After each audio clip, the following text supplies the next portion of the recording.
Salam, bertemu lagi kita semua. Selamat menikmati video kami. Mohon maaf jika kami ada salah. Semoga kita baik-baik saja. Salam. Sekarang masuk ke video. Sumitro Sastrodihardjo, tentu saja kemungkinan tidak asing di telinga kita. Terlebih bagi para orang-orang yang pernah mendengarnya. Disebutkan menurut informasi yang beredar bahwa Jenderal Tentara Nasional Indonesia Sumitro Sastrodihardjo adalah seorang perwira tinggi militer Republik Indonesia yang sangat berpengaruh pada masa Orde Baru. Lahir pada tanggal 13 Januari tahun 1927. Jenderal Tentara Nasional Indonesia Sumitro Sastrodihardjo merupakan salah satu tokoh militer yang memainkan peran penting dalam dinamika politik dan keamanan nasional. Khususnya pada dekade 1970, nama beliau lebih dikenal dengan sebutan Jenderal Sumitro.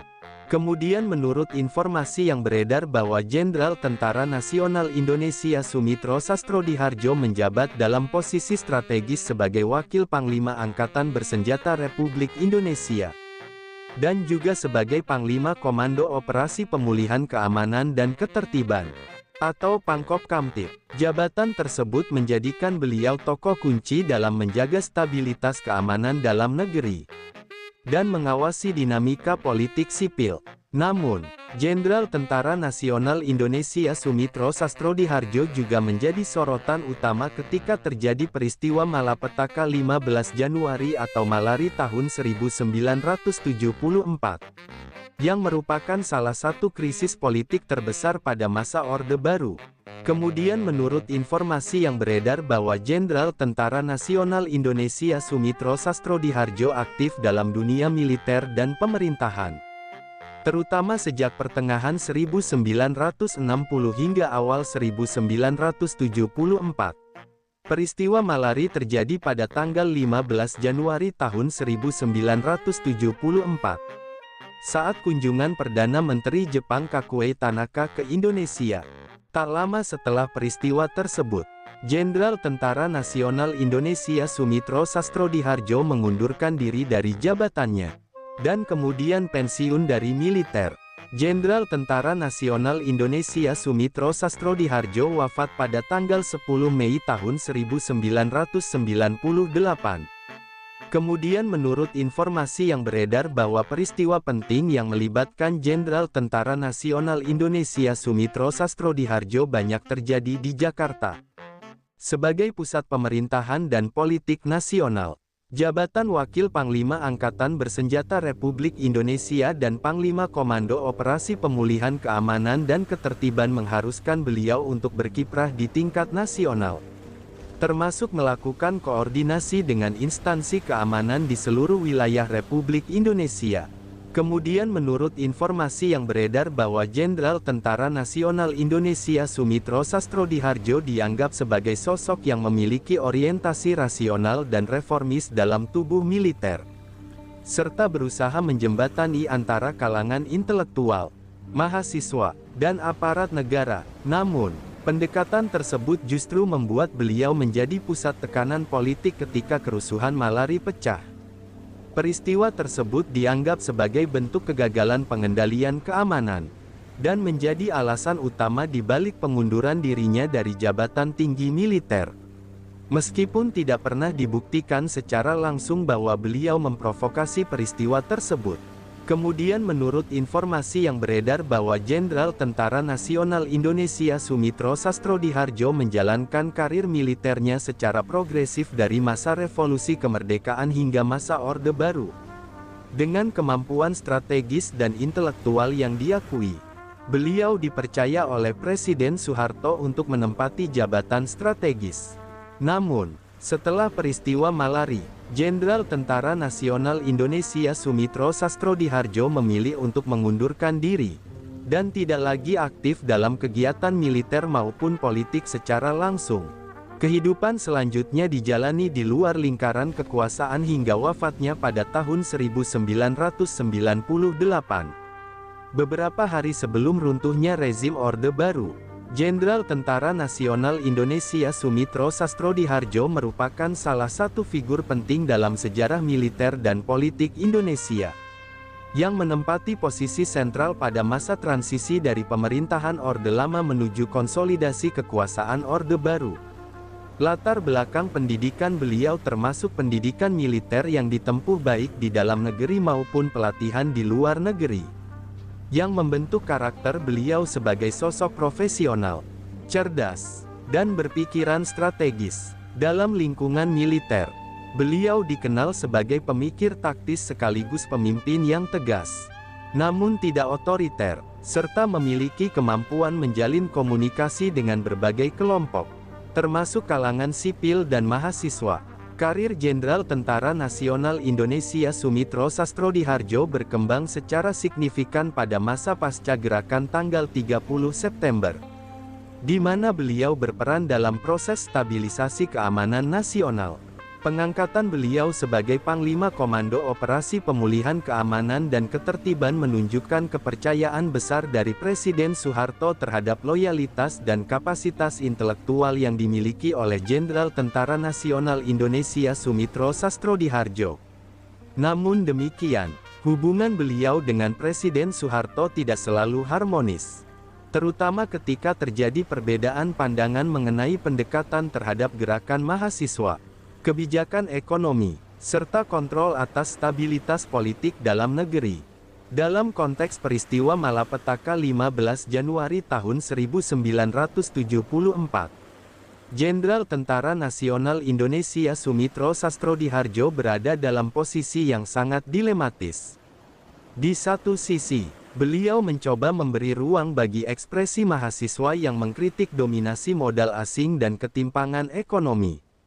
Di sisi lain, sebagai Panglima Komando Operasi Pemulihan Keamanan dan Ketertiban, beliau memikul tanggung jawab atas keamanan nasional. Peristiwa demonstrasi besar-besaran yang kemudian berujung pada kerusuhan dan penjarahan secara luas memunculkan asumsi bahwa terjadi kelalaian atau bahkan kemungkinan adanya friksi internal dalam tubuh pemerintahan Orde Baru. Dalam suasana yang syarat tekanan politik, beliau memilih untuk mundur dari jabatan. Suatu langkah yang pada saat itu dianggap langka dan menunjukkan integritas pribadi. Dari perspektif sosial politik, Jenderal Tentara Nasional Indonesia Soemintro Sastrodihardjo dianggap sebagai salah satu jenderal Orde Baru yang memiliki kepekaan terhadap dinamika sosial masyarakat. Pendekatan beliau terhadap kelompok mahasiswa dan intelektual menunjukkan adanya niat untuk menciptakan dialog antara negara dan masyarakat sipil. Namun, hal ini justru menimbulkan ketegangan dalam lingkungan militer dan birokrasi Orde Baru yang cenderung memprioritaskan stabilitas dengan pendekatan kursif. Beberapa pengamat menilai bahwa pengunduran diri beliau merupakan puncak dari konflik internal antara kelompok teknokrat, militer, dan intelijen yang saling berebut pengaruh di sekitar Presiden Soeharto. Dari perspektif akademik dan intelektual, sosok Jenderal Tentara Nasional Indonesia Soemintro Sastrodihardjo sering dikaji sebagai contoh dari tokoh militer yang memiliki orientasi rasional, reformis, dan mendukung modernisasi dalam struktur militer. Pandangan-pandangan beliau terhadap hubungan sipil-militer, peran mahasiswa, serta pengaruh modal asing menjadi bahan kajian penting dalam studi sejarah politik Indonesia. Bahkan setelah pensiun dari militer, pandangan beliau tetap berpengaruh dalam diskursus politik dan kenegaraan, meskipun tidak lagi secara aktif berada di panggung kekuasaan.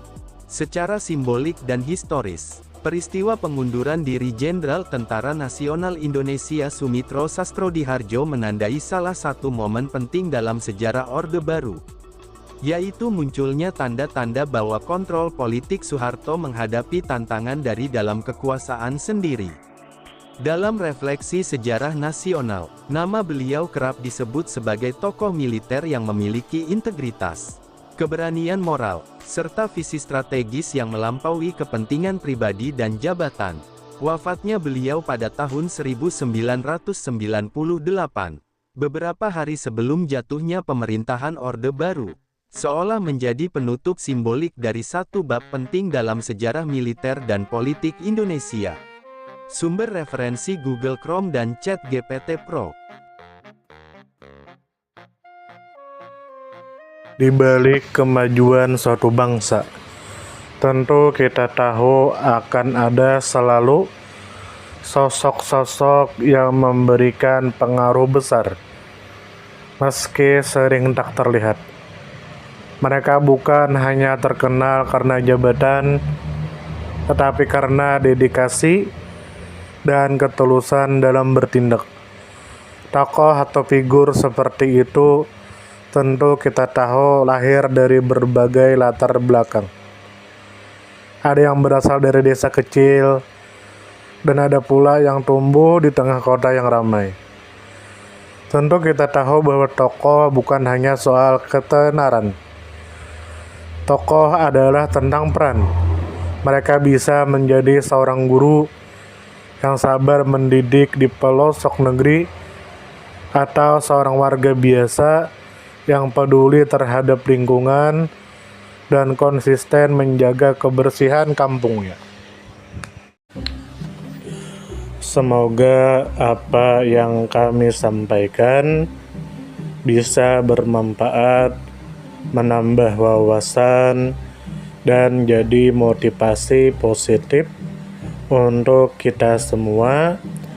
Dan tentunya semoga kita semua selalu diberikan kesehatan, selalu dilancarkan rezeki, selalu dimudahkan segala urusannya. Dan jika Anda mempunyai pertanyaan atau komentar atau saran, langsung saja tulis di kolom komentar. Kami sangat terbuka buat masukan yang membangun supaya kedepannya bisa lebih baik lagi. Jangan lupa like, share, subscribe biar Anda tidak ketinggalan konten-konten seru dan bermanfaat.